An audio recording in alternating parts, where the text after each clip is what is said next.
Et bonjour les loulous. Beaucoup ont entendu parler de Chuck Norris, mais peu ont vu ses films. Il a été le précurseur de films sévèrement burnés, au début des années 80, c'est-à-dire à la même époque que Stallone et Schwarzenegger. Chuck Norris, c'est le karatéka devenu héros de l'Amérique réganienne, acteur culte de la canon, et aujourd'hui demi-dieu de l'internet.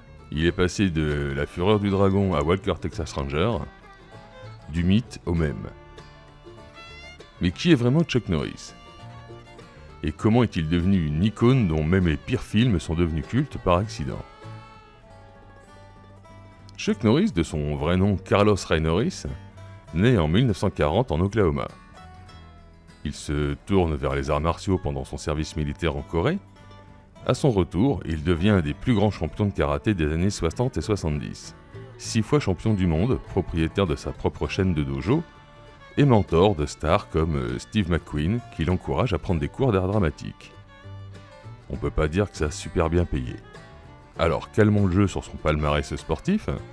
Oui, il a été nommé champion du monde, mais dans une fédération particulière, un peu comme dans la boxe. Ça n'enlève rien au fait que ce soit un grand karatéka, mais ça explique pourquoi sa carrière sportive est invisible à l'international.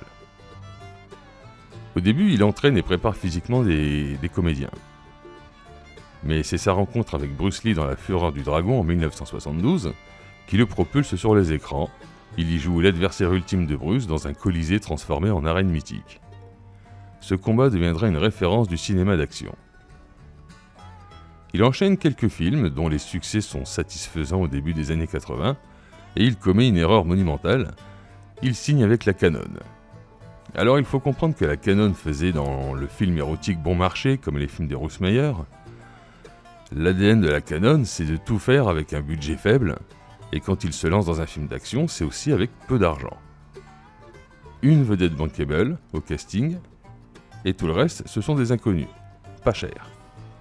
Des explosions filmées sous différents angles pour faire croire qu'il y en a plusieurs, et bien sûr des ninjas. C'est pas cher, mais on en reparlera de la Canon dans d'autres vidéos, et peut-être même qu'on fera une vidéo dédiée à cette boîte parce que ça mérite. C'est ce choix que fera Chuck Norris, il sera certes célèbre, mais jamais au niveau d'un Stallone ou d'un Schwarzenegger. C'est une star, mais de série B qui fait de bons scores au box-office, et jamais plus. L'écriture est contestable, puisqu'on baigne dans une ambiance qui sent la couille, du virilisme bourrin, avec peu de dialogue, et un héros monolithique. Les thématiques ne sont pas non plus très excitantes, et Norris incarne le patriote silencieux, implacable, dans des films au scénario mince mais aux explosions généreuses. On aura cependant quelques répliques cultes, comme par exemple « Je mets les pieds où je veux », et souvent c'est dans la gueule. Alors voyons comment Chuck Norris s'est construit cette image de héros américain au travers de ses 3 plus gros films. Portée disparue, 1984. Calqué sur le scénario de Rambo, Chuck retourne au Vietnam pour déglinguer du communiste et libérer des prisonniers américains. Bon succès pour la Canon, mais une brindille à côté de Rambo 2. Et puis cette image incroyable de la vérité made in America quand Braddock amène les prisonniers au milieu d'une conférence de presse organisée par les méchants Viet Cong, c'est pépite.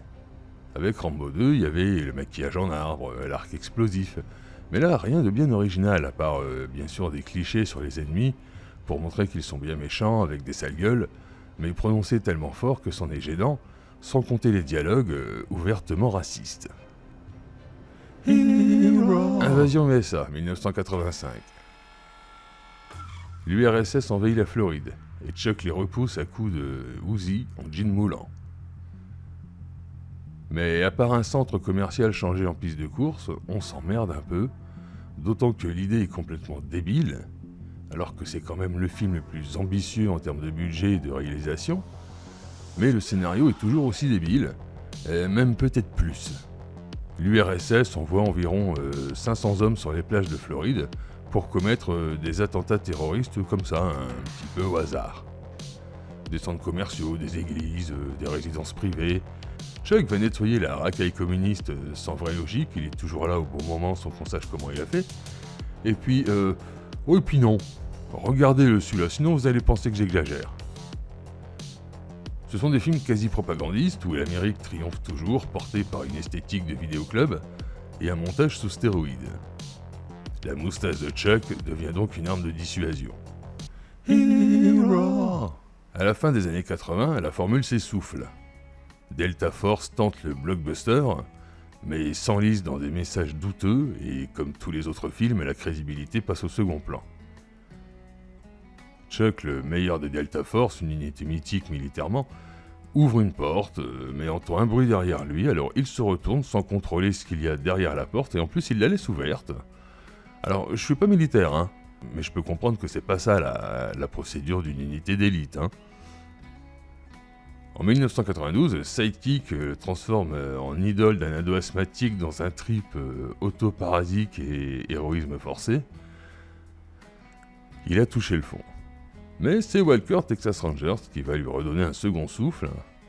Pendant 8 saisons, il distribue des pains au Texas, dans un générique chanté par lui-même, une série si premier degré qu'elle devient culte pour ses punchlines absurdes et son absence totale de second degré, et un générique qui annonce la couleur.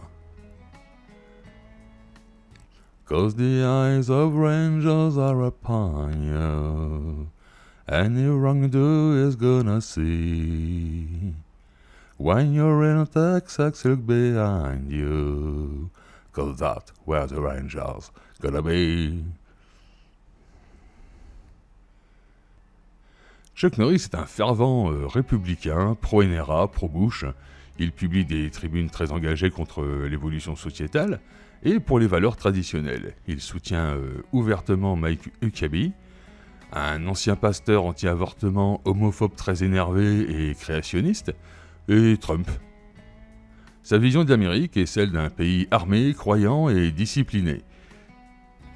C'est pas l'Iran normalement ça ? Il est devenu l'incarnation de cette droite musclée en Santiago, parfois jusqu'à la caricature. Début 2000, malgré le succès télévisuel, Chuck Norris est devenu un produit ringard qui n'est ni musculeux comme Stallone, ni un combattant spectaculaire comme Jet Li, Jackie Chan ou même Van Damme. Ce n'est pas seulement ses performances qui posent problème, mais ses films d'action de mauvaise qualité qu'il a empilés pendant des années, dans lesquels il joue constamment des personnages silencieux sans relief mais invincibles. Il combine donc deux tares insurmontables, être un has-been et une caricature vivante des années 80, avec Gene et Santiago. Et puis la moustache, qui porte encore un truc pareil sous le pif. C'était pas les débuts d'Internet, tout n'était pas en place, mais il y avait déjà des communautés spécialisées dans le sarcasme, et personne ne comprenait encore comment quelques mots, une simple image ou une vidéo pouvaient devenir virales. Chuck Norris revient au sommet grâce à Internet, les Chuck Norris Facts envahissent la toile.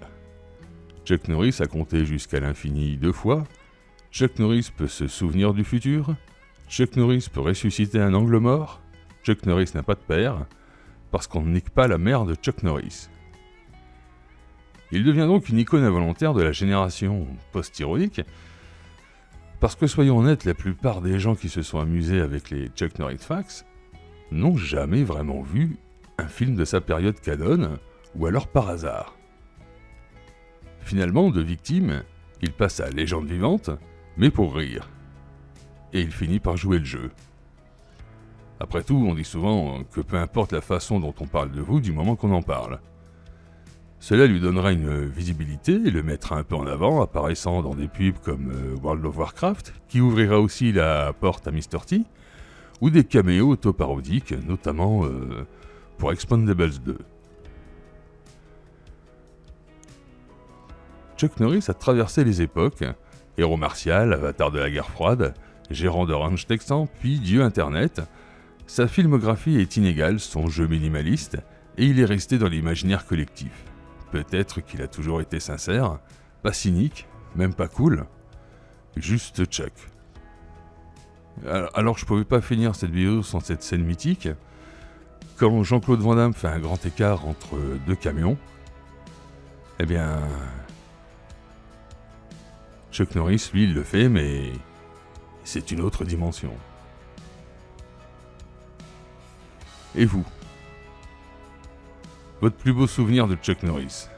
Dites-moi ce que c'est en commentaire. Ça m'intéresse. Voilà, c'est à peu près tout ce que je pouvais vous dire sur Chuck Norris. Likez, commentez, abonnez-vous. Cet été, on prévoit encore de jolies petites choses. Pour la prochaine vidéo, on va parler d'un film avec un réalisateur mythique, Sam Raimi, et un casting, mais vous n'êtes pas prêts. Profitez du beau temps, amusez-vous bien, et puis en attendant, on fait bisous, mais avec des couilles, hein. À bientôt.